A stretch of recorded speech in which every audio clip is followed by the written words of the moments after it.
Interoperability is how cloud services operate together and how they interact.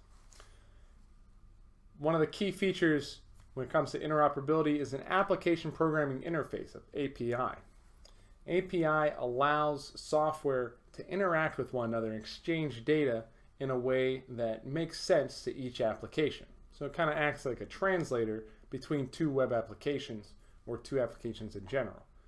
Each application would be formatted or coded in a different programming language, and the API serves to translate that data and exchange the data in a way that's understood by both programs. APIs are used extensively when it comes to web applications to allow software to exchange data effectively. In software as a service deployments, you find APIs critical to allow that interoperability. So some common API examples with YouTube. The YouTube API allows videos to be displayed on other websites. Okay, it's a very simple plugin for the website that will let a video be shown. And you'll see this in many different websites. A company will create some videos, they'll put them on YouTube, and then they'll take the YouTube API, put it on their website. Then you can watch YouTube videos on their website. Or Google Maps. You might see Google Maps on a certain website. That's using the Google Maps API or a form of it.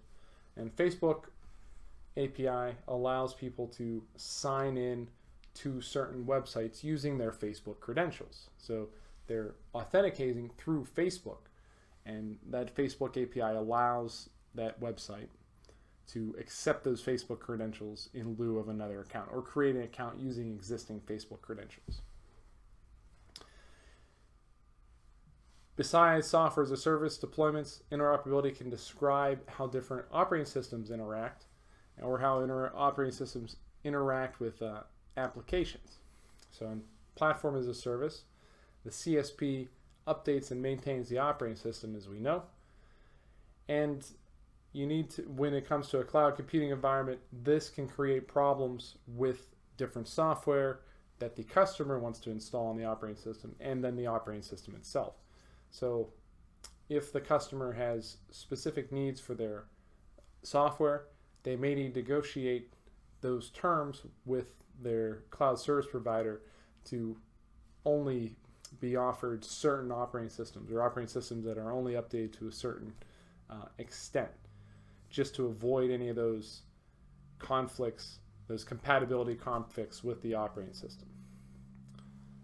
With the infrastructure as a service deployment, interoperability becomes the least concern because the customer has so much control. They have control over what operating system to install, what software to install, and the data. So interoperability becomes more of an issue and is much more of a focus when it comes to software as a service deployments.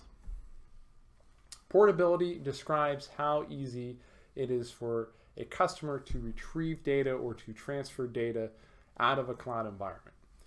So if it's easy to transfer, it's more portable. Portability can be affected by data formats. If the cloud service provider requires the use of certain data formats to store data, or the bandwidth, even the terms of the contract can affect portability. For example, in some cloud contracts, a cloud service provider may specify a maximum bandwidth, a maximum download or upload bandwidth to the cloud storage. That's automatically going to affect portability because it will affect the transfer rate and the amount of data over time that the cloud customer can pull from that cloud storage.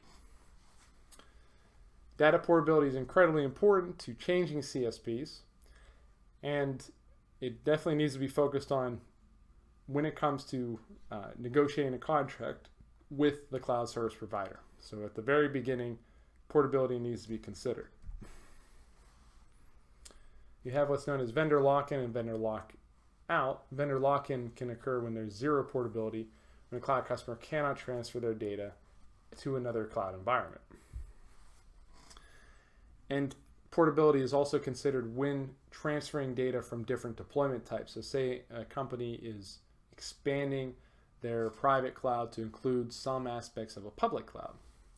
That is going to, their portability of their data needs to be considered so that the data can be transferred accordingly.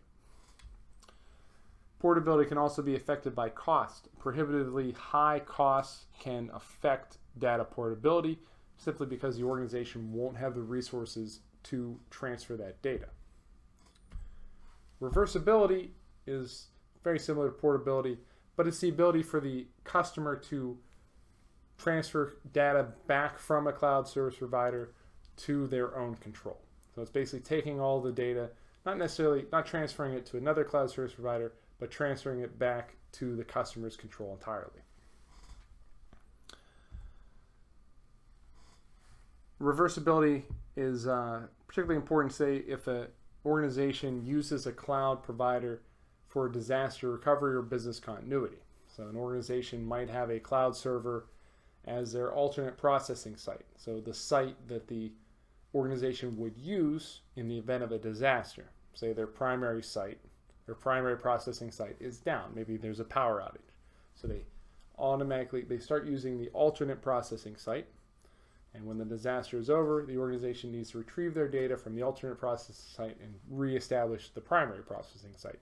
Maybe the power is restored. So the ability for the organization to do this, to reverse the data or take the data back out of the cloud, is reversibility. Vendor lock-in is when the customer is unable to transfer their data out of the cloud environment. That results in zero portability and reversibility. Okay? So vendor lock-in can occur if there's maybe technical constraints that prevent the transfer of data. Maybe data formats are making it so that the cloud has to be used, and those data formats cannot be understood outside of that cloud environment. Or there's bandwidth restrictions, like we talked about, that bandwidth, that download rate. Maybe that download rate is so restricted that it'll take a long period of time for the cloud customer to pull that data, resulting in a vendor lock-in for a set period of time. Regulatory requirements or laws can require a cloud customer to keep their information with a certain CSP. Maybe if there's a legal investigation that prohibits the transferring of any data for a period of time while the investigation is taking place. And then the service level agreement can have specific restrictions, like those bandwidth restrictions, or maybe certain times a day in which data can be transferred, that can prohibit a customer from taking their data back or transferring out to another cloud provider. Vendor lockout, on the other hand, occurs when the vendor basically goes out of business. So when the cloud service provider goes out of business or can no longer offer their services, maybe there's a catastrophic failure at the data center owned by the CSP, or there's a major environmental disaster that knocks out all power and all backup power, or all ability, all connectivity to that vendor. That's vendor lockout. That means the customer cannot access their data in the cloud environment because the vendor is not able to provide any availability. So the availability is cut to zero, basically. Supply chain disruptions, legal investigations, all of these can affect the availability of the cloud service provider and cause vendor lockout.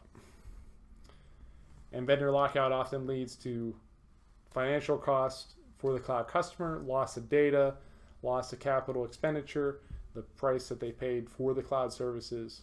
It's basically a lost cost, a lost investment, and it can have enormous repercussions depending on how much the organization is relying on that cloud.